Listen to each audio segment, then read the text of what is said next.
Ted Behr is a business coach and owner of Expressway to Success.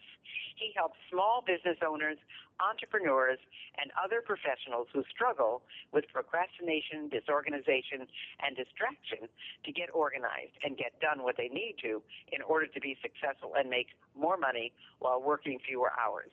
He specializes in working with adults with ADHD. He applies what he's learned in 18 years of coaching and decades of life experience to help his clients to double and triple their income. He's an associate certified coach through the International Coach Federation and holds certifications as a professional coactive coach, big money business coach, and book yourself solid coach, and has specialized training in ADD, ADHD coaching. Welcome, Ted. How are you today? I'm great, Dr. Gale. How are you? Well, I'm doing great, and I must tell you that you are working in an area that probably every single person that I've ever met has a problem with, and that's, of course, either procrastination, because we don't like to do what we don't want to do, disorganization, although, you know, my middle name is building piles. I want you to know that. But I do know what's in those piles, so that helps a little bit.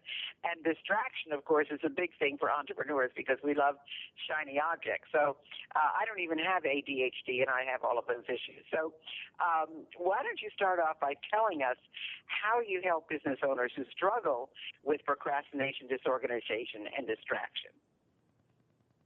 Well, that's a big question, Dr. Gale.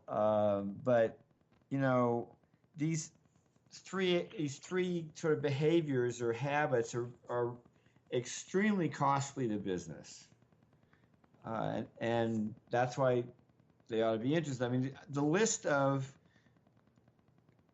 the different costs to a business from procrastination, disorganization, and distraction is really long.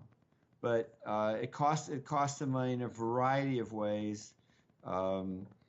Missed opportunities, alienating employees, alienating clients and customers, not delivering what they say they're going to deliver, efficiency is down, loss of sales. So, I mean, just a long, long list of things that reason that this is really an important issue for businesses because it is so costly. How I help them, that's a really long conversation. I think we're going to talk more about that as we go through it, right? Oh, absolutely. But, you know, I know that procrastination, I've taught a lot about procrastination, and I always say it's either because somebody doesn't want to do the task, they don't know how to do the task, or they don't really, like the task. So if I can put it off, I'm going to do it. But, do you have some other issues why people procrastinate, and how can you really overcome it?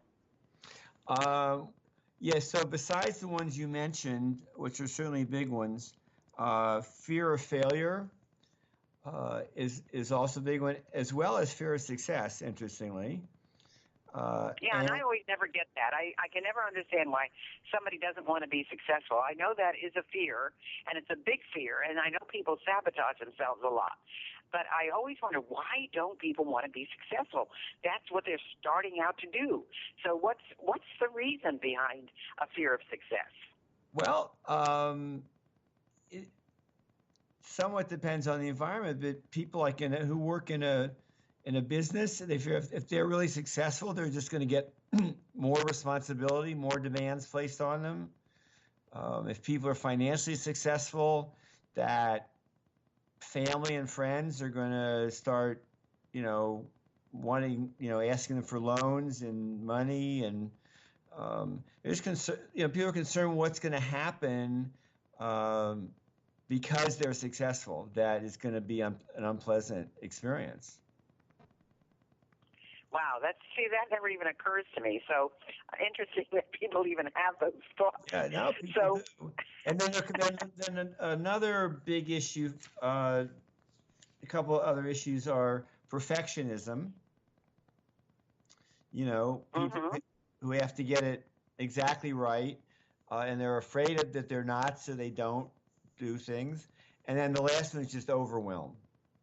Whatever they're working on is just Yeah. so big. Well, I do think that people are being placed in a lot of overwhelm today because there are fewer people working in certain positions. I mean, if somebody gets fired, somebody else has to take over their responsibility because they don't necessarily hire another replacement, or sometimes it takes two people to do one person's job because the other person was so proficient at it. So I can certainly understand that. What about organization? You talk about helping people get organized, and I know this is an issue for a lot of people. So how do you help people with that? Well, there's two areas of organization. One is time and one is space. And both can be big issues for people.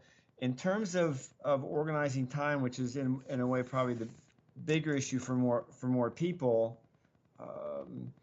there's such things as making sure that they're prioritizing what their tasks or their to-dos. They're really working on the things that are most important. In a business, is the helping businesses focus on the activities that are going to give them the biggest return, right? And because of procrastination coming in, they're working on stuff that's less important and is generating less money. Having a system of keeping track of the various things that they need to be doing, the various projects and the steps in those projects. Planning, planning the week, planning each day, so they know what they want to accomplish each week and each day, how they're going to about doing it, and then they can decide how they're going to spend their time. Allowing time for unexpected things that in the schedule, because if you plan a schedule that's really tight, all these things that you say you're going to do, and then something comes up that's unexpected, then that throws everything off for people, and they really get confused and start like not knowing what to do and how to go about it, and time is lost, and so well, those I are know some that you issues. you talk about habits a lot. I know that you think habits are very important, and people have some very bad habits some of the time. So how do you create new habits? Well, let's stick with the bad habits for a minute. You asked earlier about overcoming procrastination, and is that even a possible thing to do? And it really fits in this category because basically procrastination is a bad habit, and the more we procrastinate, the easier it becomes to do it. So it's becomes an habitual way of responding to certain situations.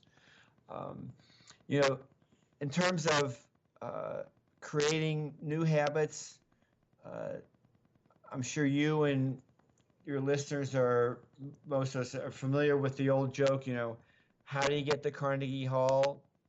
Practice, practice, practice. Right, exactly. Right? Yep.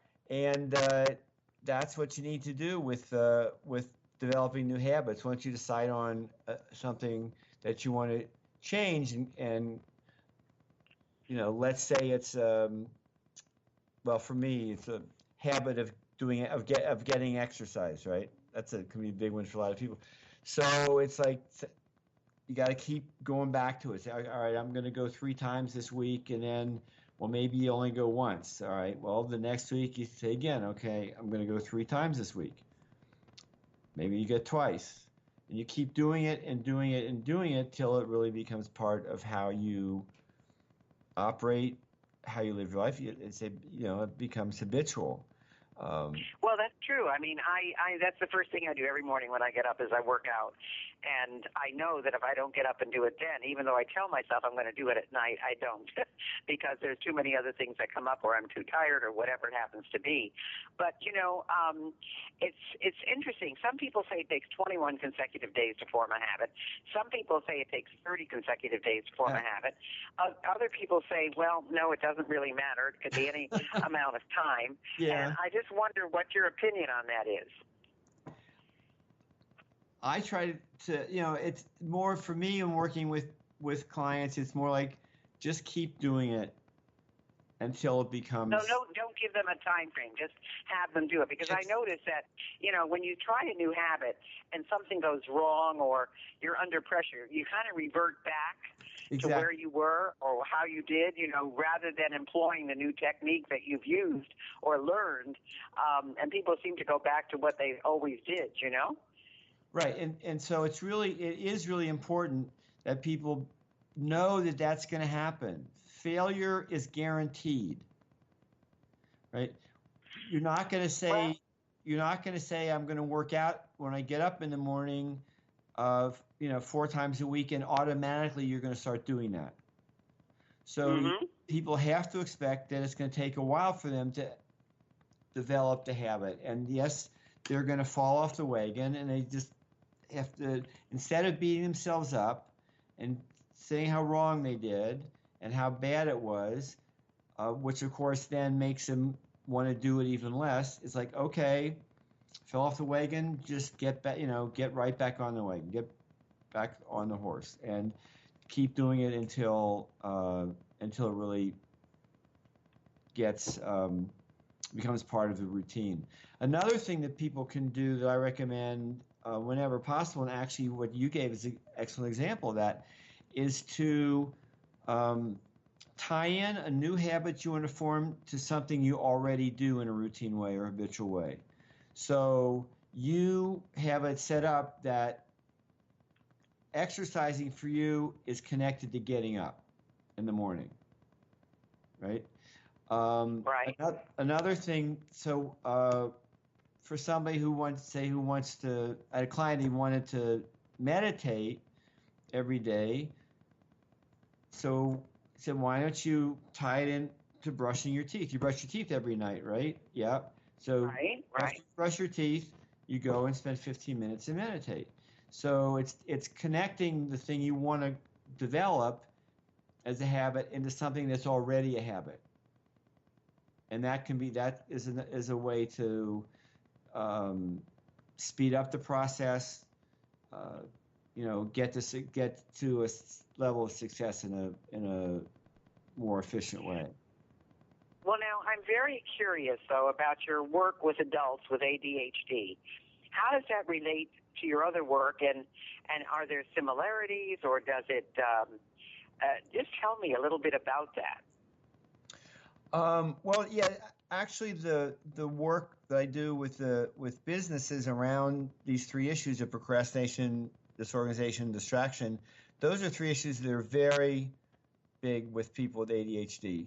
And it's over the years through my work with my ADHD clients that I've learned about those issues and different ways of dealing with them.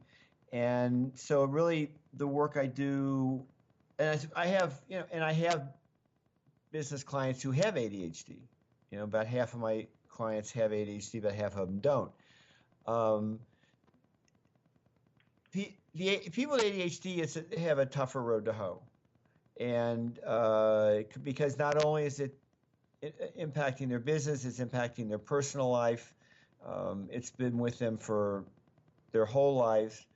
But other people I deal with who struggle with this, as you said, it's really everywhere. There's so many distractions now, more and more distractions. All the electronics, all the, now we've got the Apple Watch, not only the iPad and the iPod and the iPhone, but now we have it's just so much stuff. But it's all really based on what I've learned in working with my ADHD clients. Well, it's interesting to me that people who have ADHD, have a lot of trouble concentrating, and they have all these various tools that you just talked about. And how do you see that affecting their productivity?